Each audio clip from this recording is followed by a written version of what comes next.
Bom, vamos lá então. Bom, vocês vão precisar começar a colocar o detalhamento dos puxadores no projeto em 3D de vocês. Mas para que a gente comece a detalhá-los, não tem como você subir um volume lá e ficar sonhando com esse volume sem que você compreenda espacialmente, que você domine a forma disso que você quer colocar. Atualmente a gente sabe que o puxador é uma coisa que o designer está correndo desse elemento no projeto de portas e de gavetas, né? A gente cada vez mais quer limpar o visual, facilitar a execução e reduzir o preço. Por isso que o puxador está cada vez mais saindo do uso no projeto dos designers. Então eu vou apresentar para vocês, no mínimo, 3 opções aqui, que são as que mais são usadas pelos profissionais. A primeira, a gente tem a porta tradicional, que tem o tradicional puxador. É muito comum que ele seja limpo e normalmente ele aparece simplesmente assim, ó, na vista. Quando a gente observa isso aqui em perspectiva, a gente pode perceber que ele vai ter o seguinte detalhe. Então vamos ver aqui a volumetria da porta. Eu tenho um tubinho normalmente que está saindo aqui para ele, e é muito comum que ele seja circular. E perpendicular a ele, um outro tubo, também circular,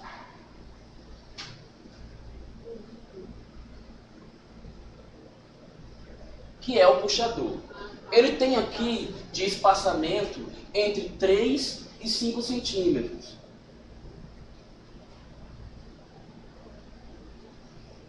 Entre 3 e 5. Esse tamanho aqui dele, quanto maior, mais ele é considerado elegante. Então não tem um tamanho correto. Se você quiser fazer ele do tamanho inteiro da porta, bacana, é uma decisão de projeto sua, que vai depender da sua orientação plástica, do que você considera mais interessante. Eu particularmente acho que quanto maior, mais bonito, porém do mesmo tamanho que a porta, desequilibra um pouco a composição dela. Então eu costumo deixar pelo menos um pouquinho menor. E se tiver que ficar alguma coisa sobrando, digamos que você não possa fazer simétrico ou não queira fazer simétrico, de preferência concentrem o peso do puxador na parte de baixo e deixe a parte de cima com mais espaço, ok? Bom, então o que vai acontecer aqui? Eu também posso trabalhar com isso sem ser tubular, tá? Eu até considero mais elegante ele retinho. Porém, para o conforto de quem está manipulando o puxador, é mais interessante que ele seja tubular, porque ele se adequa melhor à pegada da mão, certo? Mas isso daqui a gente está cada vez menos usando, porque um puxador desse, para ele ficar bonito, ele normalmente tem que ser ou de inox, ou de aço escovado, ou de um material nobre. E o que acontece? O armário encarece muito só por esse puxador. A solução que mais tem sido usada, e vocês que trabalham com loja dominam um pouco mais do que eu esse detalhe com exatidão, então eu vou falar dele só aproximadamente o formato que ele acontece, é aquele em que a gente tem o corpo aqui da porta e acoplado ao corpo da porta uma cava metálica que tem aproximadamente esse formato aqui, porque a pessoa ela tem aqui a porta e no final da sequência do corpo da porta você tem essa cava e por ter essa reentrância aqui você pode pegar. Tem as cavas que tem esse detalhe vindo de cima, tem a que tem o detalhe vindo de baixo e tem a calha que tem o detalhe vindo nas duas direções. Porta de entrada com cava? Não. Esse tipo de cava daqui é para porta de armário. E a discussão que a gente está tendo aqui no momento não é porta de entrada de ambiente, é porta específica para armários. É, porque geralmente com esses puxadores grandes, ficam mais na porta de entrada, né? Não. Isso daqui em armário até pouco tempo era bastante comum, tá? Aliás, isso aqui durante muitos anos, até uns 3 anos atrás, era o principal de qualquer projeto. Todo mundo queria. Grande. Quanto maior, melhor. Às vezes você via também aqueles puxadores, aí eu posso aproveitar agora para comentar, fazer um outro aqui, mas compactos que era só um quadradinho. Aí quando você vê o detalhe dele, ele era uma coisinha assim, ó. Ele era um pouco maior, tinha uma espessurinha pouquinha, tinha um pino para sustentar ele na parede, né, ó. um pinozinho aqui, ó. E aí você pegava por ele para abrir. Essa era também uma opção muito desejada pelos profissionais, ok? Isso era o mais comum. Aí era uma chapinha de inox ou de aço escovado. Isso também tinha a ver com a época em que a gente usava isso aqui. Hoje isso daqui, gente, é o tipo de puxador mais usado. A grande maioria das lojas de armários trabalham com isso. Oi, diga. Fica clean, fica limpo, a execução dele é prática, é fácil e a funcionalidade dela é muito alta. Agora, na minha opinião, qual que é a desvantagem desse sistema aqui? Ele é caro. Ele é inclusive mais caro em algumas situações do que este carro. Vocês que trabalham em loja, isso daqui costuma ser mais caro que este carro? É mais barato? É porque hoje está muito, usando muito. Então, como a procura é maior... Como ficou comum, aí o preço baixou, né? Quando lançaram era mais caro isso. Então hoje já está mais barato usar isso do que esse puxador, né? Beleza. Quando o armário Mas é exposto, né, no quarto, de ver um closet, por exemplo, aí eu acho que fica uma imagem muito melhor para se ver com capa. ele não tem a de baixo, né? Então, ó, a Beth está me avisando. Então ontem quando eu fui explicar eu falei certo, né? A Beth está me explicando que o mais comum é esse que só tem a capa vinda de cima, não tem a de baixo. Tem a chapinha que prega na madeira, né? Ele tem a chapinha dele. Isso. Aí ele vai de fora a fora linear, entendeu? Se você, ele faz essa capinha desse jeito, só que ele embaixo onde parafusa, que é onde ele tira a madeira. Ok. Ele tem uma dobrinha aqui que é para poder fazer o apoio, né? Mas ele não tem a reentrância de apoio da mão. Ok. Agora, essas opções aqui, opinião minha, não são as mais suaves de todas ainda e ainda são as mais caras.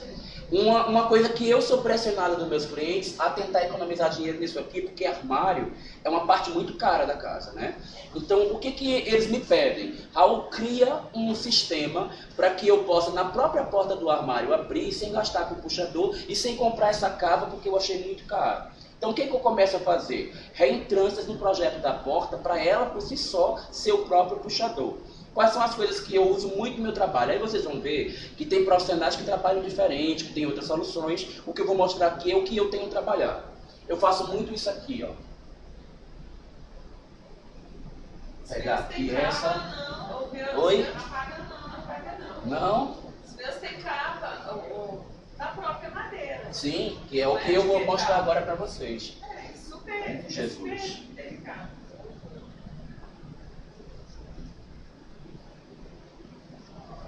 Eu acho mais delicado do que isso aqui.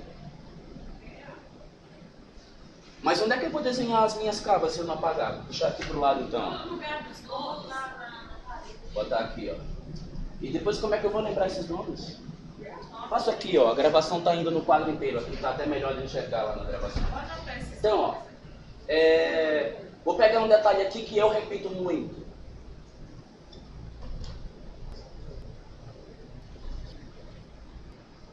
Eu tenho umas casas assim, ó, onde eu gatinhos um lado e do outro, com várias alturas,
coloca a mão aqui e faz isso.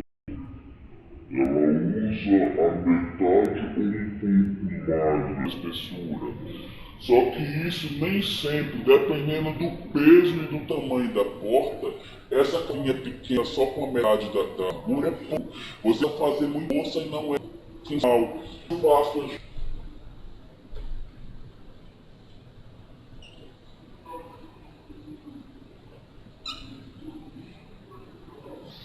Eu coloco a porta inteira, ou pego a espessura inteira da porta, faço essa inclinação, opa, é no outro sentido. Não, é mesmo.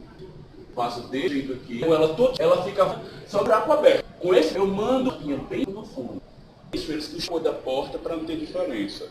Como eu gosto muito de contrastes, eu sempre mando botar essa chapinha do fundo numa cor diferente.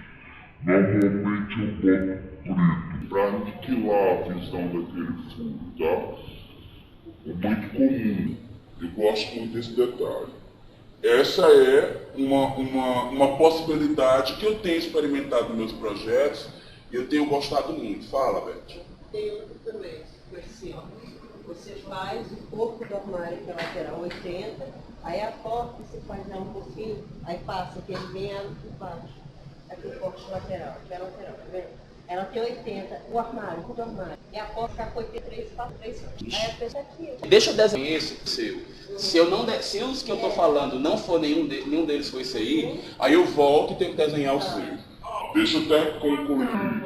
Na horizontal, superior, os meus são todos assim. Não tem nada pesado, fora da gaveta inteira. Aí vinha da capinha, desce assim. Como eu também não sei o que você está falando, deixa eu desenhar para ver se esse que eu estou falando não é esse e esse que você está falando também. Quando eu comecei a fazer esses detalhes, eu passei por quadradinho porque eu senti que era o mais barato de todos. Era o que o marceneiro cobrava menos. Mas quando eu comecei a fazer essas cavas, eu fazia da seguinte maneira. Vamos analisar o perfil lateral. Pegava aqui a porta inteira.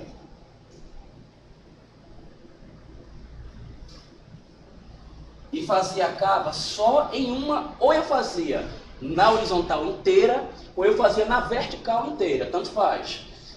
Qual que era o detalhe? Puxava aqui reto para fazer o fundo, botava uma diagonal aqui assim, ó. Isso era a cava que a pessoa metia a mão aqui, ó, e abria a porta. Como eu já falei para vocês, o meu detalhe. Eu adoro trocar essa cor aqui do fundo. Sempre eu troco, porque eu acho que ela causa um contraste muito interessante no projeto. Então, às vezes eu pego e dou uma quebradinha aqui, ó, para ficar mais interessante. Né? Depende muito de como você quer planejar. Agora, eu posso fazer assim ou eu posso fazer isso deitado e colocar, ok? Uma outra possibilidade. Agora, eu também tenho o hábito de fazer a cava esticada. Em vez de ser o buraquinho ali quadrado, eu faço esse mesmo detalhe que está aqui, ó, mas eu faço ele numa grande extensão. Aí o que acontece? É esse mesmo detalhe que a gente está vendo aqui, ou este, só porque ele pega de cima até embaixo. É como se fosse um quadradinho desse esticado. É outro detalhe que eu faço. Agora, tem um outro que eu tenho visto algumas pessoas fazendo, que eu já acho ele um pouco trambolhudo. Baixo relevo, de fora a fora, assim. Fica, você vê a profundidade e fica bonito, viu? Fica muito interessante, que dá volumetria à porta, enriquece o trabalho dela. Eu já vi de uma outra maneira também, ó. Olhando de cima. Ai, Jesus. Vou ter que apagar aqui algum pedaço, tá, gente? Deixa eu botar aqui pequenininho o nome de vocês. Rose, Beth, Dulce, Mariosa. Tá.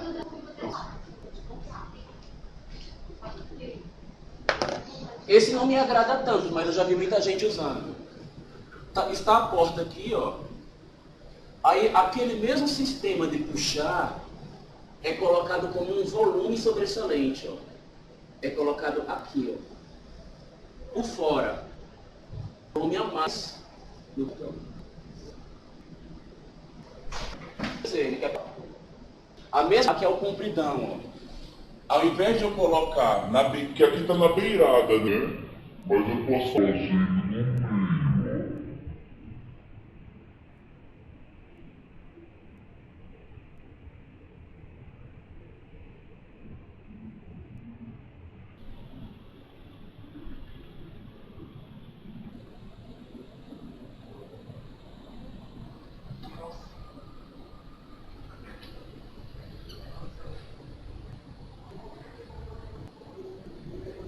Eu pego aqui uma cor fica pronunciado.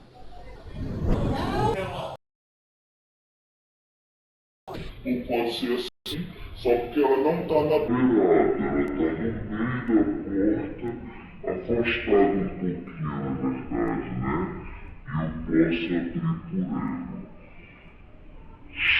Eu cheguei a falar do mundo, esses aí, só entendendo Você está fazendo larga aí que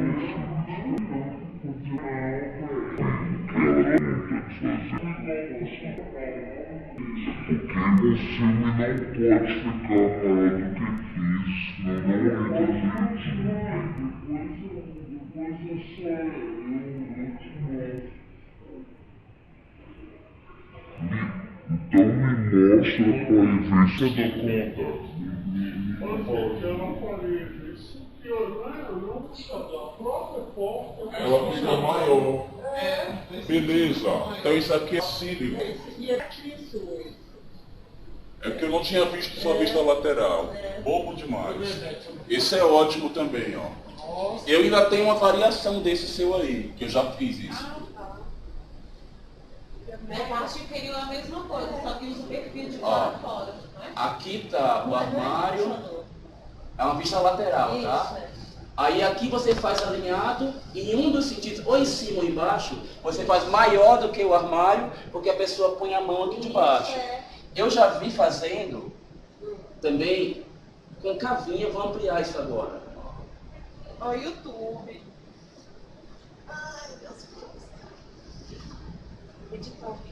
Faz maior, mas bota faz ele com cavinha para ser mais confortável para poder a pessoa colocar a mão. E aí, ó. Só Eu o gosto muito desses daí. Tá ótimo. Fechou? Fechou. Então vamos ver agora isso lá como é que faz no computador. E as gavetas? Tudo isso aqui é gaveta e Tanto a porta. gaveta quanto a porta. É, tanto faz. Gaveta ou porta, todos eles têm pode ter todos esses detalhes de puxador. Só que na parte inferior, o que acontece? Ele não pode ter essa capa. Tem que